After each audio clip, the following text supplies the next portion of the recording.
Hey everybody, this is Merlin here. Well, let's see.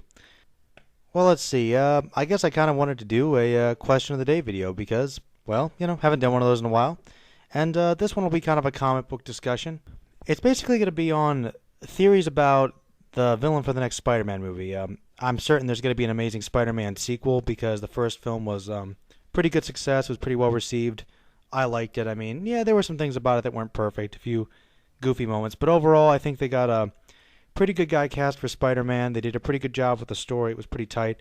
I really enjoyed it. I saw it twice, so if that's any indication, really good movie. So I mean, a sequel's definitely in the works.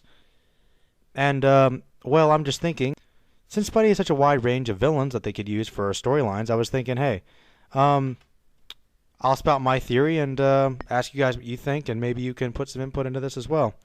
My theory about the next Spider-Man movie, I think I was talking to my buddy about this, and we kind of thought it would be very likely. I think that Vulture will probably be in the next movie.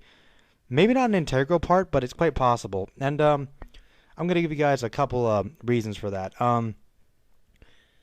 Here are some subtle hints, I think. We know from the plot of The Amazing Spider-Man that Norman Osborn was seeking the serum which turned Dr. Connors into the Lizard, basically as a means for regeneration to basically cure himself from old age because he's dying because of some sickness. And in addition to that, we don't really see him throughout the movie, but there's this silhouette of someone who's probably Norman Osborn in the center of Oscorp when Peter's going to the Oscorp lab, pretending to get an internship, investigating about his parents. And we see a silhouette who is most likely Norman Osborn because it's Oscorp and he'd be the head of the company, and there's kind of like a weird holographic image of him at the center of the big building. And to kind of compound upon this, we see that exact same figure at the end of the movie talking to Dr. Connors. Looks like the exact same person. And he's talking to Connors about Peter's past and his parents and basically all that secret stuff. I won't tell you everything that happens if you haven't seen it. I'm not going to spoil it for you, but basically there's the shadowy figure talking to Connors. And most likely, it could be somebody else. I mean, it could be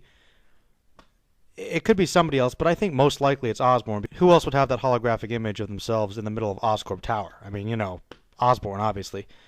Which is an interesting route to go because I've never seen Norman Osborn that old before. I've never seen him go the route that he was too old, but I guess they just tried to go a different means, which will eventually turn him into the Green Goblin.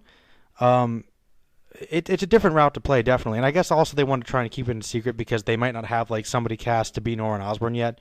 He will eventually show up, probably in the next movie, if not probably in the third one. Another reason I think the Vulture will probably be in the film is because, generally speaking, now this isn't actually the way it happened in the actual comics in Marvel Comics, like back in the '60s and '70s. But the Vulture never did work for Osborn, but he did work with a partner who helped make his inventions. But his partner stole the patent and basically screwed him over, which is what turned the Vulture into a menace who went around basically killing, robbing, doing whatever, and getting revenge on people with this flying harness, and basically that's how he became the Vulture. But in a lot of versions, like the Spectacular Spider-Man, actually, the Vulture actually, Adrian Toomes the Vulture actually worked for Norman Osborn in the Spectacular Spider-Man cartoon, and basically got screwed over like he did in the comics, except in the place of his partner, it's Norman Osborn, which makes things tighter, makes a certain amount of sense. It's just more interesting for the audience. But basically, if the Vulture did work for Osborn, he got screwed over. He might want to get revenge on Osborn, but it might be involved with his flight technology for his glider.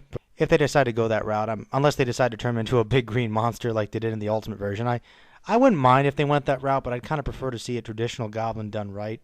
That's just me.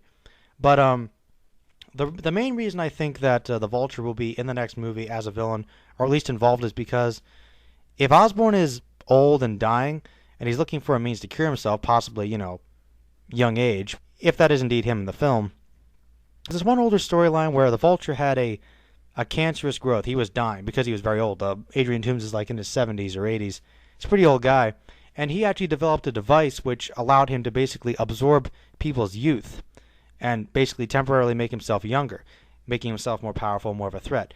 And he actually did this to Spider-Man. And some of you might remember also in the '90s Spider-Man animated series, he did this as well.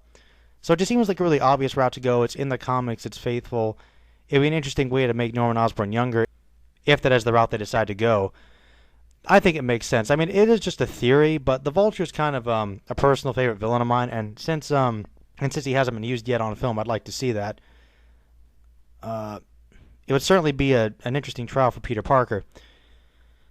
Also, another reason why I think this is a strong possibility is that before they decided to reboot Spider-Man, after Spider-Man 3, they were actually planning on doing a Spider-Man 4. Obviously, it got canned and they decided to reboot because Spider-Man 3 was kind of iffy and the actors were getting older, and you guys know how it went. But some of you guys might not know this, but the initial script for Spider-Man 4 was actually supposed to have the Vulture as the main villain, and they were also going to have Felicia Hardy, I believe it was, to be the Vultress, who doesn't exist, by the way. They'll basically be the love interest or something. I don't know. It sounded like it was going to be a mess of a script, but my main reason for thinking, in addition to the other evidence and possibilities from the comics and maybe in the film itself, that the Vulture might be in the next film, is that that was actually the idea they were throwing around right before the reboot, and I think it's quite possible that they were throwing the Vulture around. And since it is done by Sony, it's done by a lot of the same people, are still behind. A lot of the same people are still behind the production. I think that idea might be floating around, and it just seems logical to me. Well, that was just my theory on the villain. And I was just wondering what you guys thought. What do you guys think about that theory? Would you guys like to see the Vulture? Would you guys like to see another villain? Basically, if they had to pick another villain for the next Spider-Man film, what Spider-Man villains would you like to see on film that haven't put out yet? Or would you like them to redo some villains from the Sam Raimi movies? Just comment below, let me know.